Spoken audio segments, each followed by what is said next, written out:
Hello, everyone. Thank you for joining us today. I'm Chris Weiss with the Institute of Education Sciences, and I'd like to welcome you to our webinar on the What Works Clearinghouse. Today, we will highlight how district and school administrators can use the WWC to identify and use high-quality research.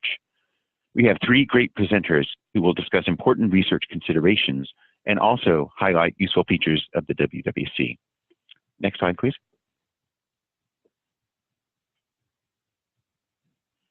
On today's webinar, Bridget Thomas with the WWC will start by sharing some information about what makes high-quality research and how you can determine the quality of a particular study.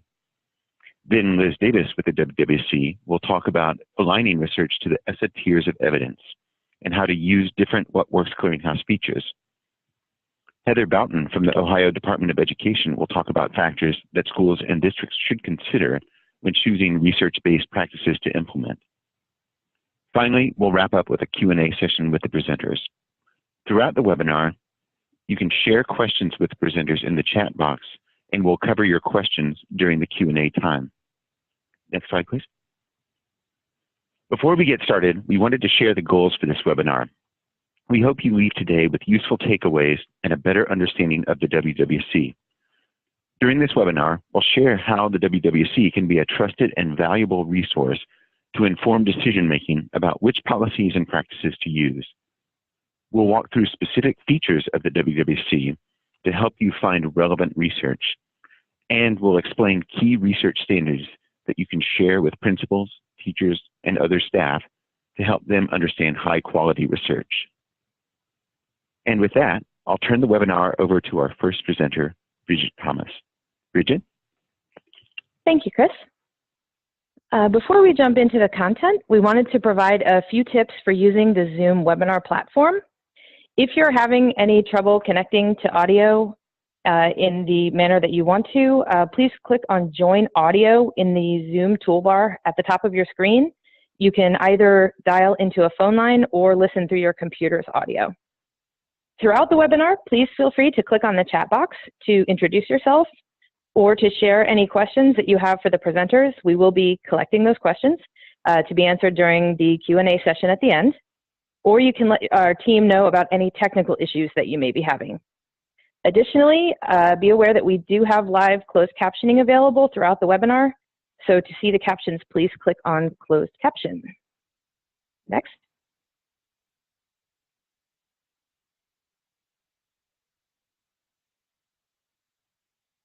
Next slide, please. To begin, I'll talk a bit about research and some important issues related to using research to guide decision making. In the simplest context, you can think of any attempt to gather information and answer a question as research. Research can be defined as both a process of collecting, analyzing, and interpreting information, and also as a way to advance human knowledge. So research is therefore both a process and a means to a goal. Next.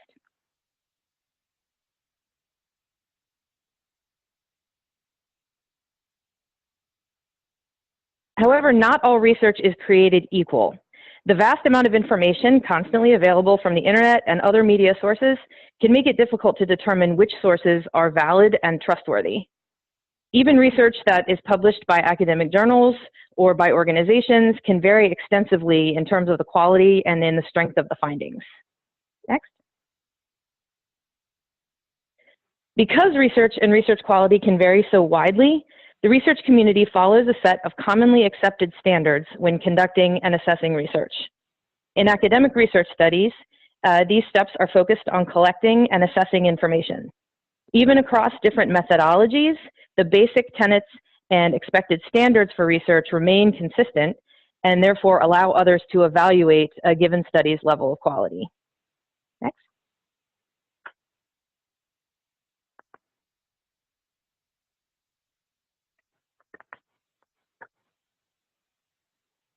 There are standards in place that define expectations about the different parts of a study. These standards cover elements such as the participants, research design, measures, statistical methods, and interpretation of the findings. These therefore provide a framework against which to judge a study. Next. A great benefit of research is that educators in many different roles can use research to help inform their work. Research studies can provide key information to inform and guide education decisions across different issues.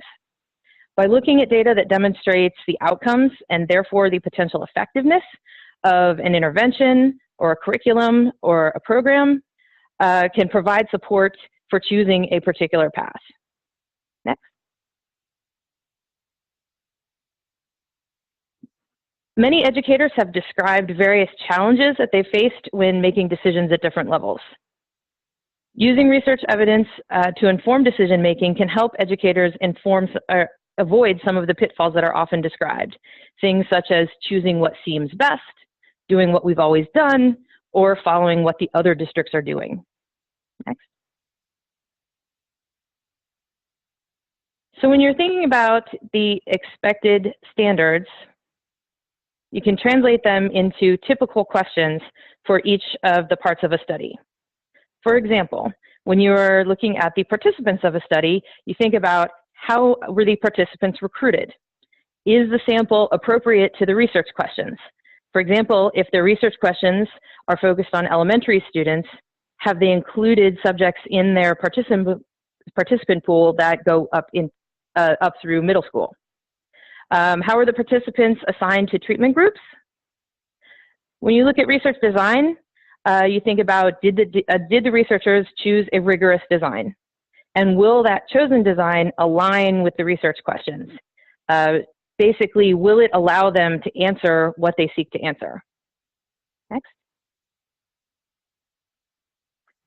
When you're evaluating the measures or the tests, the surveys, the observations, the different things that were used to collect the data, think about whether they were appropriate to the research questions and the research design. For example, if they're studying achievement, does the scale that they're using appropriately assess achievement, or are the questions really related to some other factor? Also consider, have the measures been used in other studies, and if so, have they been shown to be valid and reliable? Next. When looking at the analyses,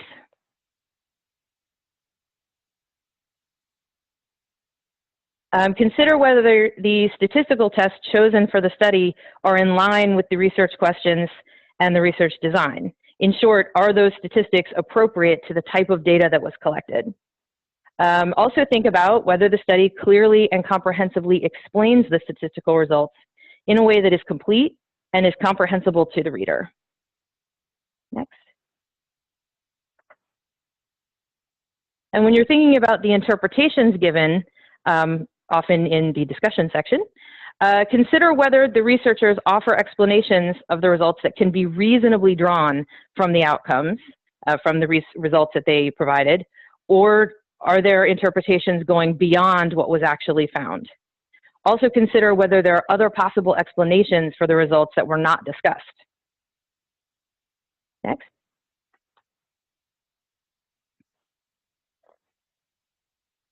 So questions like those allow you to have a bit more information to help you approach research studies. However, while these kinds of questions can help you clarify the issues that influence research quality, most people are not actually trained as researchers, and many educators may not feel prepared to identify and select research studies across all the questions or all the educational topics that they may be dealing with. But this is okay. This is why resources exist, such as the What Works Clearinghouse, to make research more comprehensible. Next.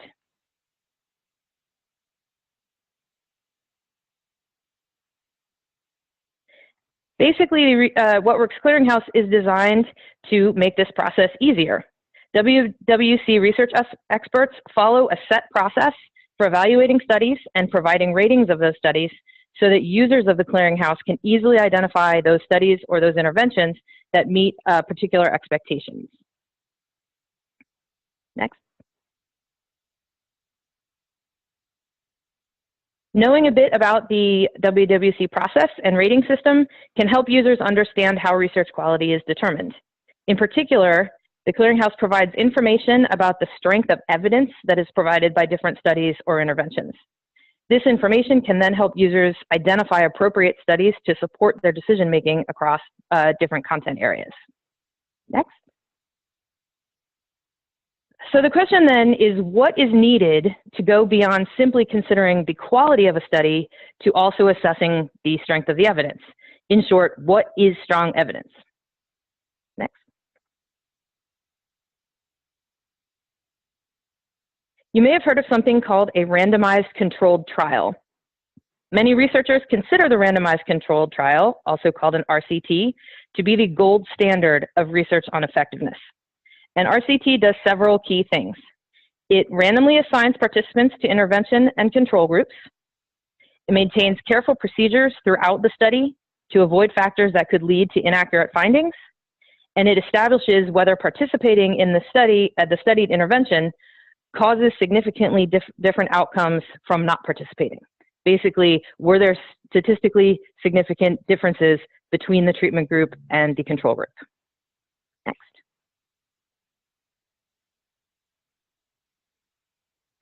RCTs fall within the category of true experiments. True experiments require three key things: an experimental group, at least one, and a control group. Random assignment of participants to groups such that each participant is equally likely to be placed in any of the groups, and a variable that can be adjusted by the researchers and studied. So perhaps one group gets an intervention and the control group does not. Maybe multiple experimental groups are given different interventions, or maybe different groups use an intervention for different lengths of time. All of these are different examples of how a given variable can be adjusted. Next. However, RCTs are not always possible in education for varied practical and ethical reasons, but this does not mean that other methods can't be considered high quality. Other key designs that are considered rigorous and trustworthy include quasi-experiments and correlational studies with statistical controls for selection bias. Next. The What Works Clearinghouse evaluates studies and interventions and offers assessments of the strength of the evidence provided. The next section will discuss the clearinghouse process in detail. As we move into the more details about the clearinghouse, it may help, though, to consider some examples of educational decisions that could benefit from the use of research evidence. Research can be a key tool to inform and guide decisions made across education levels, whether within classrooms and schools or across districts and states. For example, at the classroom level, you might be interested in introducing a play-based intervention for kindergartners or revamping a peer tutoring plan, and you may want research evidence to choose a program that's going to be effective and appropriate for your group. At the school level, you might be choosing a new literacy curriculum or trying to identify an effective anti-bullying program. Next. At the district level, you could be trying to define effective strategies to support your English language learner students, or trying to identify innovative teaching strategies for students with dyslexia. Or at the state level, you could be looking to improve plans to increase graduation rates, or you might be trying to define requirements for charter schools. In sum, research evidence can be a very useful resource for educators at all levels who need to make important decisions. I will now turn things over to my colleague Liz Davis, who will discuss the What Works Clearinghouse. Thanks, Bridget, and thanks to everyone for being here today. What I'm going to discuss today is how practitioners can use the What Works Clearinghouse resources to inform their decision-making in the framework of the ESSA tiers of evidence. So how to align these tiers with the What Works Clearinghouse design standards, how to retrieve information on the ESSA tiers from a few different resources on the What Works Clearinghouse website.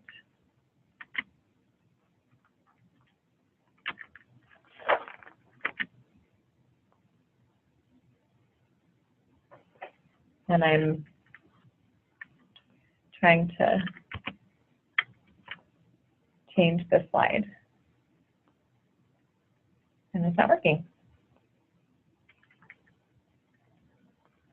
So I would actually just ask Lindsay if you could just take control back because it's not working for me. I will just ask you to change the slides.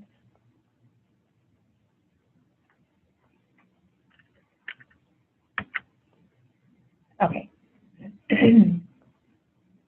Thanks for your patience, everyone.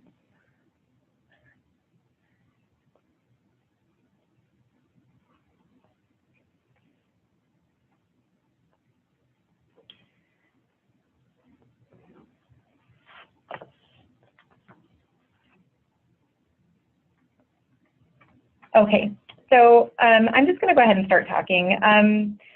The first thing that I wanted to talk about is we really need to first ask why it's important to understand the ESSA tiers of evidence.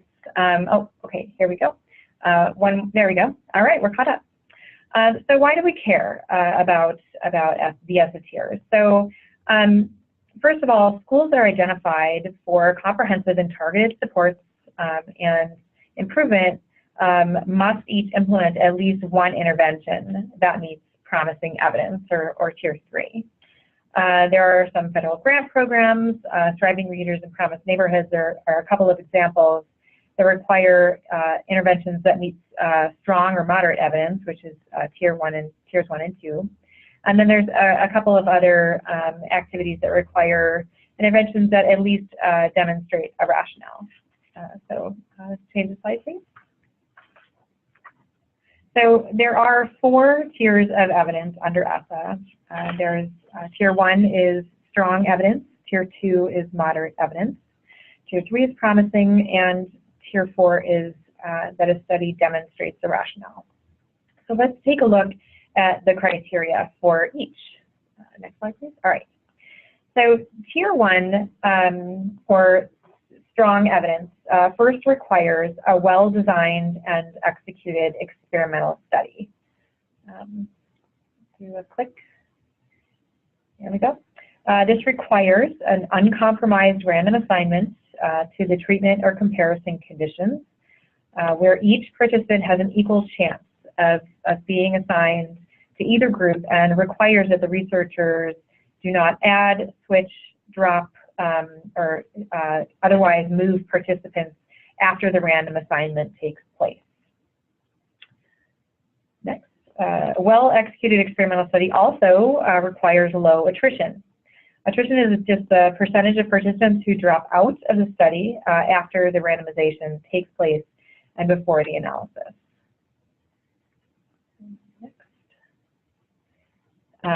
And so something to note here is that this first criteria for strong evidence aligns with the Whitworth Clearinghouse meets standards without reservations. So Tier 1 also requires a statistically significant favorable effect on an outcome. And that outcome must not have any countervailing negative effects from other causal studies that meet Whitworth Clearinghouse standards with or without reservations. One thing to note here is that studies often examine and measure more than one outcome, and these criteria can be applied to each outcome within a study that was looking at an intervention.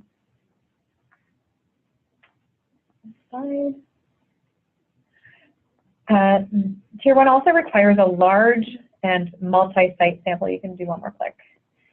A large sample is defined as at least 350 participants, whether it's students or teachers or other participants. And multi-site simply means that the study was conducted in more than one school. And samples and settings, it's important to note, from multiple studies can be pooled together to meet these criteria, as long as the intervention and outcome being studied are the same.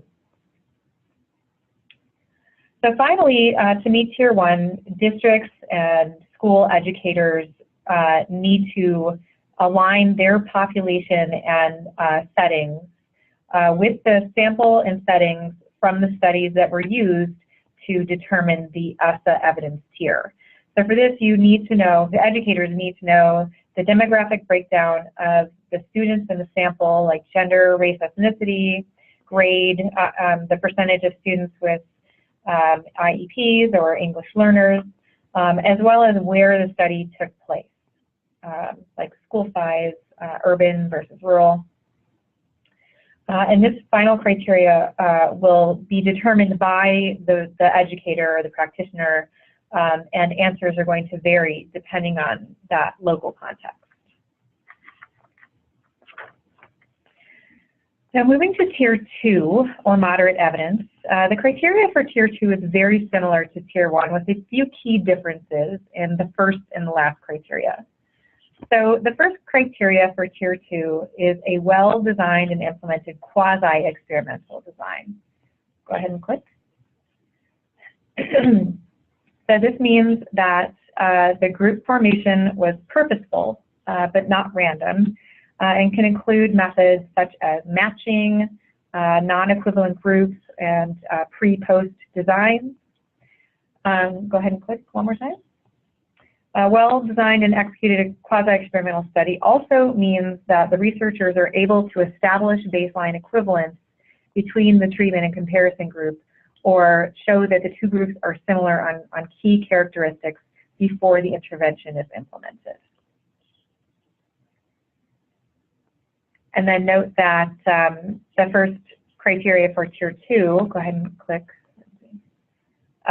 aligns with the What Works Clearinghouse meets standards with reservations.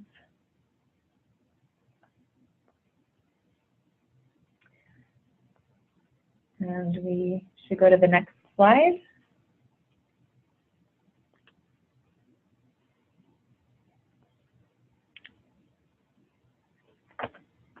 And while they're troubleshooting, just going to keep talking.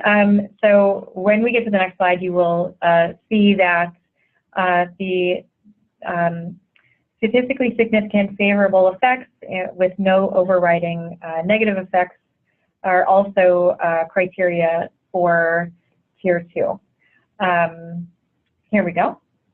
And so you will look to What Works Clearinghouse to find information on whether or not there are overriding negative effects from experimental or quasi-experimental studies.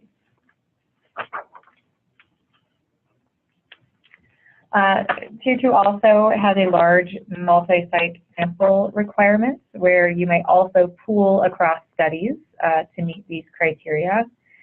Go ahead and click to the last, there you go. The last criteria for Tier 2 then, which is very similar to Tier 1, is the contextual overlap. Go ahead and click 2 more times. So the only difference with Tier 1 is that districts and schools can overlap the population or the setting of the study. It doesn't have to be both to meet this criteria. That's one of the key differences between Tier 1 and Tier 2. So moving to Tier 3, which is promising evidence.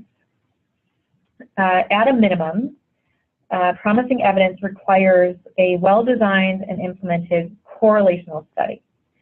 Go ahead and click, which means that the author used statistical controls for selection bias. And for example, you can think of the study of a relationship between a high school student participating in a dual enrollment program or a dual credit coursework during high school, which would be the intervention, and the likelihood of enrolling in college or having success in college as an outcome. So there's going to be systematic differences between students who self-select into these programs and participate in acceleration courses and those who do not. For example, they may have higher GPAs, be from higher socioeconomic backgrounds, be more likely to have been encouraged by their teachers or parents to take these courses. These are also things that can influence the outcome of college enrollment and success. So if I want to look at the association between participation in a dual credit course and success in college, I need to control for those other factors to more accurately estimate the relationship between dual credit participation and college enrollment. Go ahead and click. So Tier 3 also has the criteria for a statistically significant positive effect or favorable effect on relevant outcomes. Go ahead, next slide. And then also no overriding negative effects from causal studies. It does not, however, require a large multi-site sample to meet the criteria for Tier 3, or for the study population and settings to overlap with the district looking to implement. Therefore, outcomes from interventions that don't meet Tier 1 or Tier 2 because of either the large multi-site sample requirements or the population setting overlap requirements can meet Tier 3 or promising evidence. And as a reminder, schools that are identified for comprehensive and targeted supports qualifying them for Title I funds need to implement at least one intervention that meets promising evidence. Next slide. So this here, the last tier, demonstrates the rationale is a little less well defined. And how it is being thought of currently is that this is for studies that meet the criteria for the higher tiers due to either a lack of favorable evidence, for example, something that had null effects, or a lack of statistical controls for selection bias. This could happen in a study for a few different reasons, such as not having a large enough sample size to detect the effect of an intervention. Basically, this designates a study as worth, or an intervention is worth further investigation. Go ahead and click one more time. And one thing to note is, in order to designate an intervention Tier 4 in the district, you really do need to show that you are planning to study the effects of the intervention for your students. The definition is provided, this is the definition that's provided in non-regulatory guidance, but more concrete guidance will be forthcoming. So the next slide just shows kind of a recap of how these two systems align with each other. So go ahead and click. All right. So if you have, so for both studies that meet standards without reservations and meet standards with reservations, if you have a study that meets either of these, within that study you have outcomes that are statistically significant and favorable with no countervailing negative evidence and meet the large multi-site sample requirements, which also, remember, takes into consideration other studies that examine those same outcomes and interventions. Those outcomes are eligible to meet strong evidence. Now remember, the districts are going to need to apply their own context to determine whether they have contextual overlap with the sample and setting from the studies before they can make that final determination. One more click. So if you have outcomes that are positive with no negative countervailing evidence, if you meet that criteria, but you don't meet the large multi-site requirements, that outcome meets promising evidence. And then finally, if you don't meet the positive with no negative evidence criteria, it just doesn't meet after tiers 1 through 3, because you have to have positive findings with no countervailing negative findings from studies that meet Waterworks Clearinghouse standards. Okay, so next slide.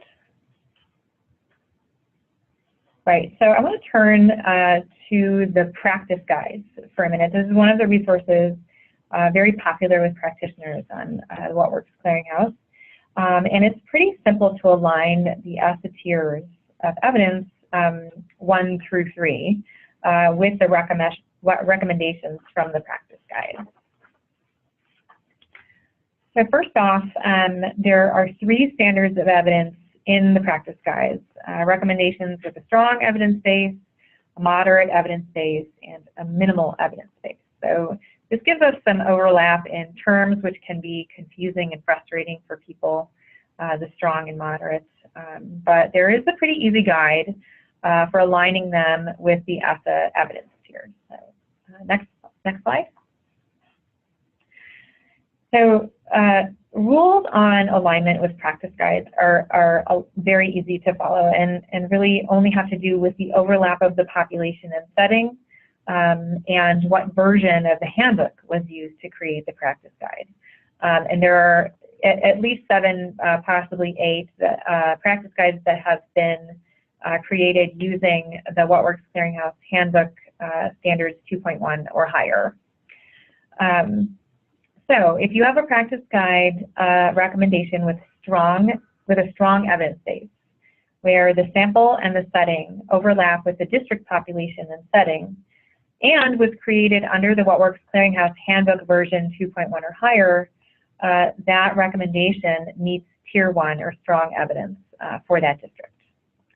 If you have a practice guide recommendation with strong or moderate evidence base, where the sample or the setting, one or the other, overlap with the district, and also was created under the WWC Handbook 2.1 or higher, this meets Tier 2 or moderate evidence under ESSA.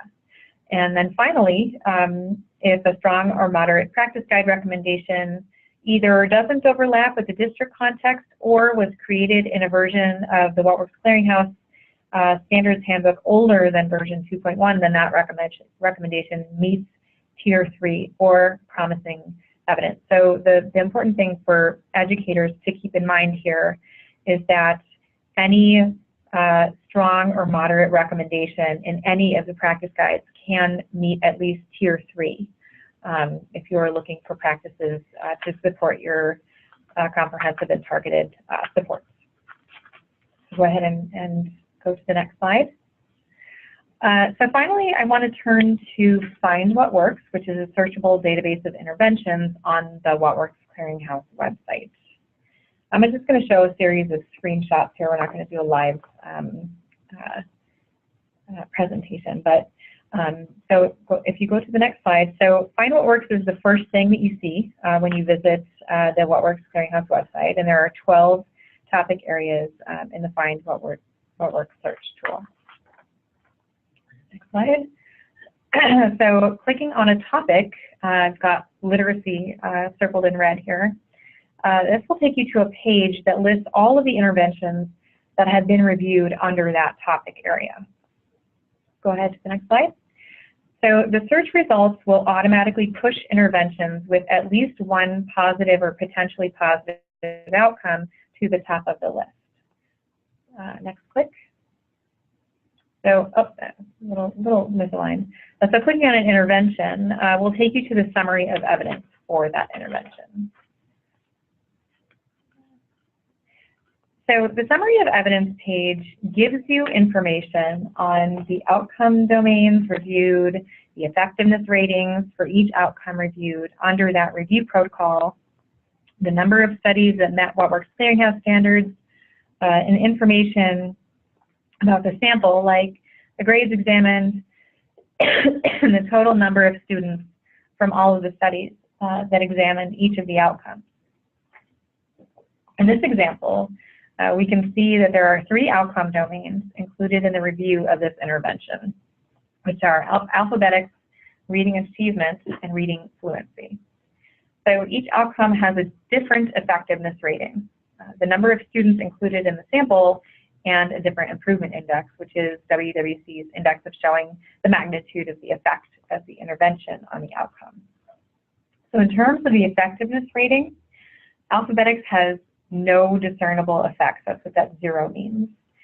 Reading achievement has positive effects, and reading fluency has potentially positive effects. So for this intervention, the outcome of alphabetics would not meet the output criteria because there are no positive outcomes. Next slide. We can also see that each outcome has a different total sample size associated with. The large sample size cutoff is 350. So reading fluency wouldn't meet the criteria. And then finally, we have reading achievements, where there are 747 students across all studies that meet the standards. So it meets the large sample size requirements. And with 2 studies that meet the standards, we can assume that this outcome was studied in more than one location, which meets the multi-site criteria. So to be sure, we can click next. Okay, so we're running a little bit over time, so I'm just going to quickly go through the next couple of slides. So if you keep clicking, Lindsay, I'm just going to show that to clicking on the studies will take you to the review of individual studies page. Go ahead and click further. This is what the slide will, or the finding will look like. It'll tell you if you meet Watt-Works Clearinghouse standards with or without reservations. It gives information on the findings, the sample characteristics for districts to decide whether their populations overlap. It'll also tell you why, if it doesn't meet the standards, why it doesn't meet the standards. Go ahead and continue.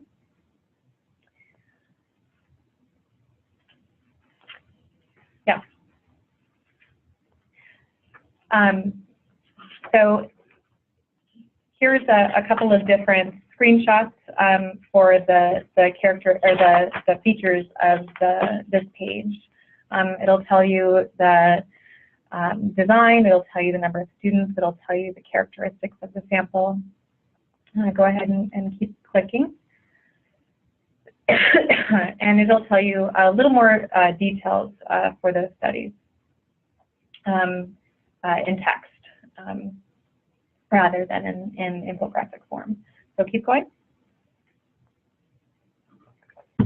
And the evidence snapshot will just vary depending on the sample of the study. So keep going.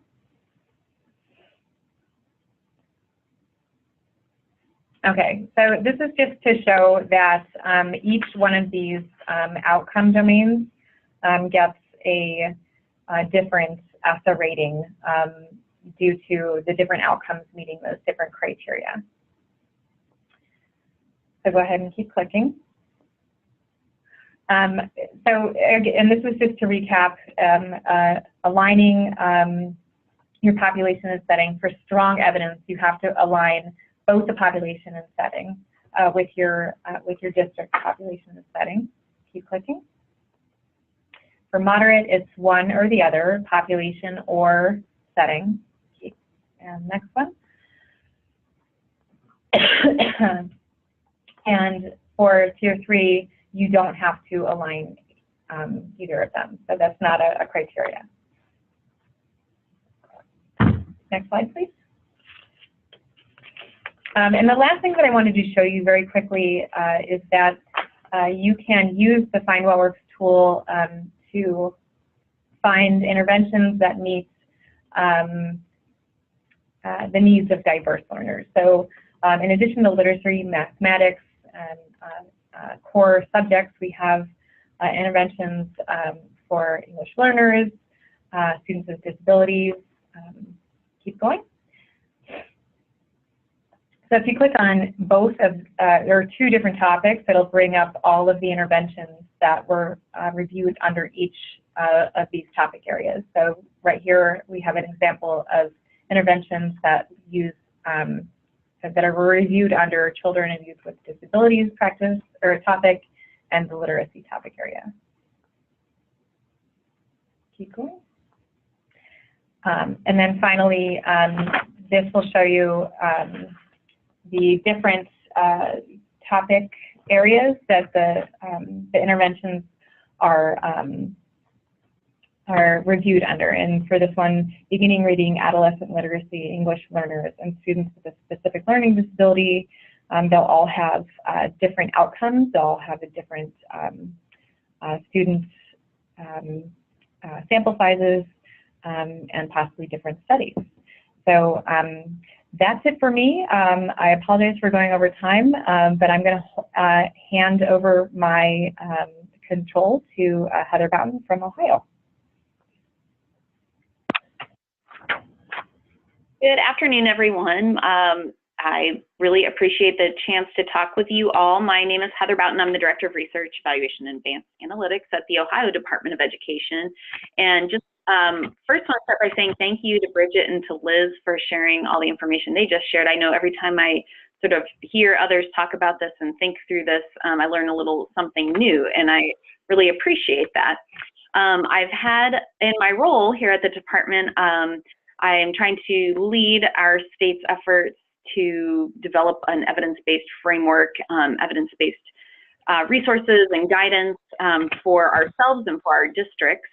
And so I've had occasion to talk about this work a fair amount with a wide range of people. And I'm always struck by, looking at the participant list.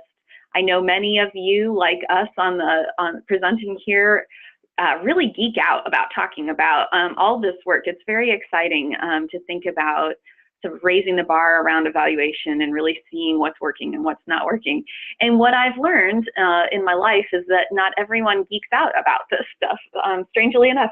And so what I want to take my little bit of time here at the end of this presentation to talk about are some of the aspects of the conversations that we're having with districts and with internal staff that aren't so much about the technical side of using evidence-based strategies, but try to kind of get at the heart of why we're doing this, why we're encouraging this. Because while it certainly is really important to understand the technical side of things and to understand the value that ESSA has brought in kind of raising the bar around using evidence-based strategies, I also find that it's really important to understand sort of the inherent value of using evidence-based strategies. So to start, I just want to talk a little bit about what we think about as sort of an evidence-based mindset and encouraging an evidence-based mindset. And so Bridget alluded to this in some of her slides earlier. I think we've all often heard sort of a series of statements made about why we're doing the things we're doing. And the first one is that we've always done it this way. That's why we're doing it. And so when you embrace an evidence-based mindset, what you're really saying is you're kind of pushing yourself to say, we've always done it this way, but are we seeing the improvements we expected? Or are we seeing the outcomes we expected? And if we're not, then why not? It's really sort of opening up the doors to ask those kinds of questions. The second statement that we often hear from folks is that, well, we're doing this because it works. Everyone knows that. And the evidence-based mindset is one in which we start questioning that a little bit and saying, well, everyone thinks that it works, but do we know that for sure? Because sometimes what we all believe works is not necessarily backed up by research and by evidence. And then finally, and this is sometimes the hardest thing to hear from folks, is that you'll hear people say, well, there's really nothing I can do for this group of kids, and so there's just nothing we can do. And again, I think when we adopt an evidence-based mindset, we're challenging ourselves to kind of turn that thought on its head and say, these kids need our support. What's out there that's been proven to work? What's out there that other people are using to address these needs? And if they can do it, do I think that it will work in my district or school or state as well? If we go to the next slide. So really, like, part of the conversation, I think it's really important to get at this idea of, like, why does it matter? Why does using evidence-based strategies matter? And in part, it's because we're trying to meet a diverse range of student needs. and usually doing so within a limited time frame and with a limited number of resources. You know, we have that student sitting in front of us in the classroom today who needs our help today, not 6 months from now or a year from now. And so if we can use strategies, practices, programs that have been proven to work, then why not? It'll just increase the likelihood that it's going to work to help that child right in front of us. Go ahead to the next slide. I actually didn't even try to see if I could do it myself, sorry. So the other thing I want to note that I think is really important to consider as part of this conversation is that it's important to understand the use of evidence-based strategies within the broader context of that cycle of continuous improvement. And so Bridget and Liz helped us think through how to define evidence-based levels, tiers, what are the different statistical factors that go into that, and how we can leverage some of the tools like the What Works Clearinghouse to find evidence-based strategies. But it's really important to remember that that's only part of the cycle and it's not the first step. And so as a state, as districts and schools, we need to really think or be thoughtful about the other parts of that cycle as well. So, if we haven't done a really robust needs assessment, then we can select all the evidence-based strategies we want, but we're trying to meet the wrong need. So as a state, I can tell you from our perspective, one of the things we're trying to do is not just build up resources around understanding and selecting evidence-based strategies, but also build up resources around needs assessment and how to carry those out well so that we have a good understanding of what those needs are that we're trying to meet. And then my last slide, I just want to talk a little bit about some factors to think about that aren't included in the technical ESSA definitions, but are really important to think about as you consider what evidence-based strategy or program that you want to use to meet your needs. And so these aren't part of the definition exactly, but there's certainly things that will help you think through what to select. And I want to kind of note first off, I think for us in Ohio often, in the state often, it's very easy to immediately see, we've got tier 1, tier 2, tier 3. Tier 1 must be better because it's backed up by more robust evaluation and research. So it's easy to maybe jump to the conclusion that whenever possible, we should use tier 1. And I would just encourage you to kind of take a step back from that and think through whether or not that's truly the case, because all of these things, tier 1 through tier 3, have evaluation backing them up. And when we start to think about these other key considerations, like how much does it cost to implement this? How much time is it going to take to implement this? What do I need to do as a teacher or a team to actually carry out this program or this strategy with fidelity? Are my teachers going to buy into this? Will my community buy into this particular strategy or program? And other aspects of your local context, all those things may actually lead you down the path to decide that a tier 3 strategy is going to be more effective at meeting your needs than a tier 1 strategy that maybe you can't afford to sustain for a long time, or that maybe your community is not going to buy into. And the other one I did not put on here, but that comes up often in my discussions, is around effect size. So I frequently have folks talk to me about, how should we be factoring effect size into this? And so, so these are all just other considerations. I mean, as I said, it is really wonderful the way that the ESSA definitions have raised the bar on this whole discussion, and has caused us to look more closely at research and what evaluation says about whether or not certain programs or strategies are working.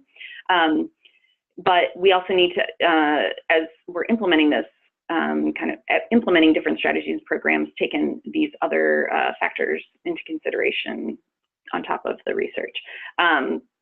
The last bullet point here that I wanted to note, and I think I saw a number of comments come up in the chat box about this idea of strategies versus programs. And actually, I apologize, I shouldn't even say it strategies versus programs.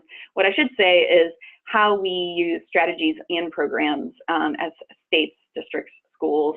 And I know that in Ohio, this is really a conversation that we've been talking about a lot, because a lot of the resources out there that have been evaluated so far they tend to be programs, and we find a lot of people really hungry for more information around strategies.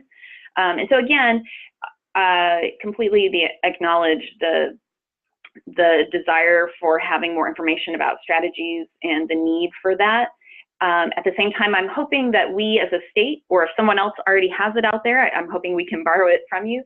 We're trying to sort of develop some resources around understanding when strategies might work best in your context and when a program might work best in your context.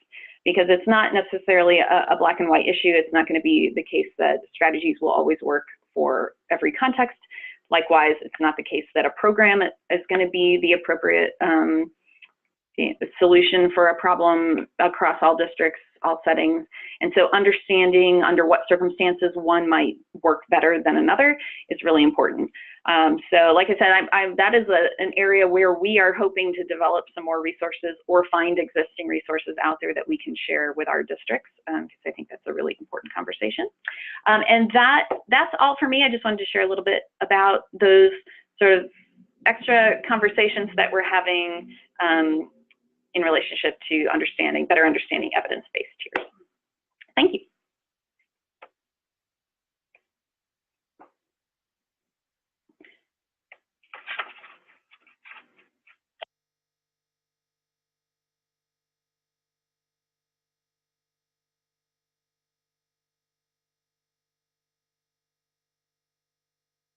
Hi, everyone. So this is Cora Goldston again from the What Works Clearinghouse. Thank you to our wonderful presenters, Bridget, Lindsay, Liz, and Heather for presenting.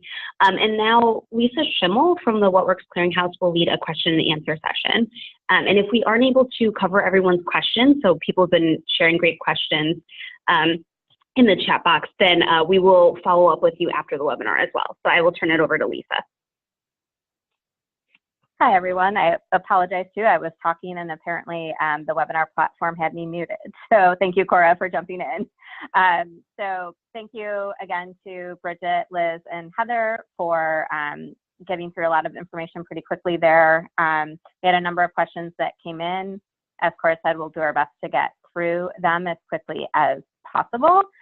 So one question that came up a couple of times, and Heather, I think maybe we should start with you on this, is a couple of ones. An example of districts who have presented strong evidence in their school-wide plans using blending and braiding of federal funding. A couple of questions came in about that blending and braiding of funding.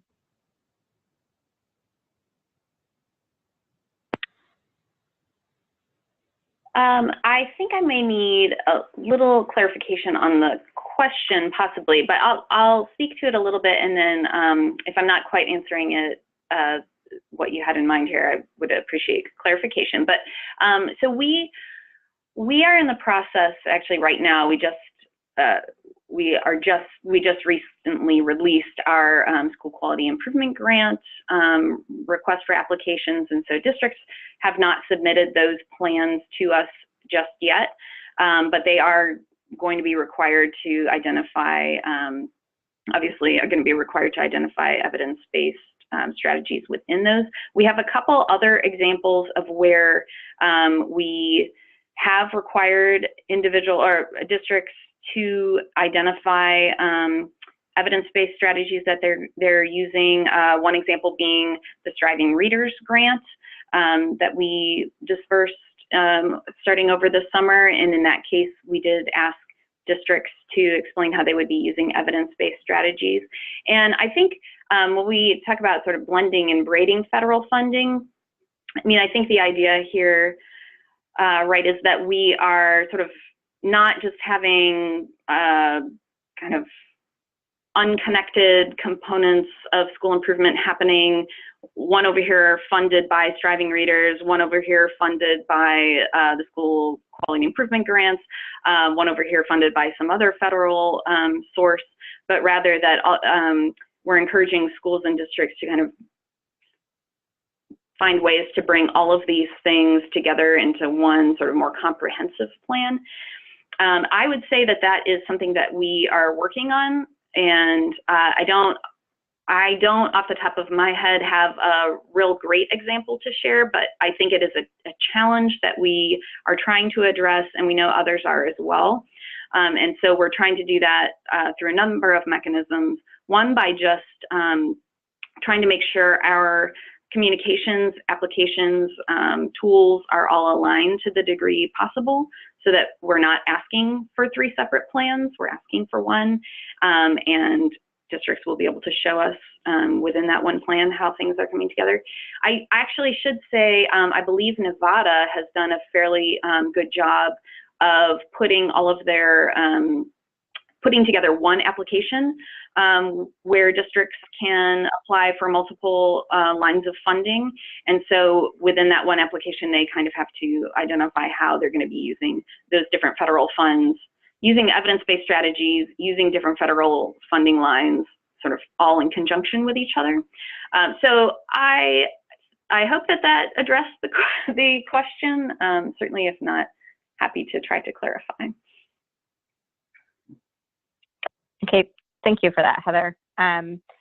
So another question, hopefully this will be a quick and easy answer. This question's for you, Bridget. There was a question about if the evidence flow chart that you presented on how the WWC rates a study is available online somewhere. Why, yes, it is. It is, I believe, is offered as a PDF on the What Works Clearinghouse website. But I'm sure that is something that we could also make available to attendees. So yes, it is definitely available to the public. Great, thanks, Bridget. I have a question for Liz. If a study met the criteria for Tier 1, but the person is in a rural setting and the study was Tier 1 in an urban area, would they be able to consider it Tier 2 because the population is the same, but the setting is different? Yes, that's correct. As long as the outcomes of the intervention meet all of the other criteria for Tier 1, but if your population does not, or if your setting does not overlap, you can still consider that to be Tier 2 for your setting, if everything else is in place.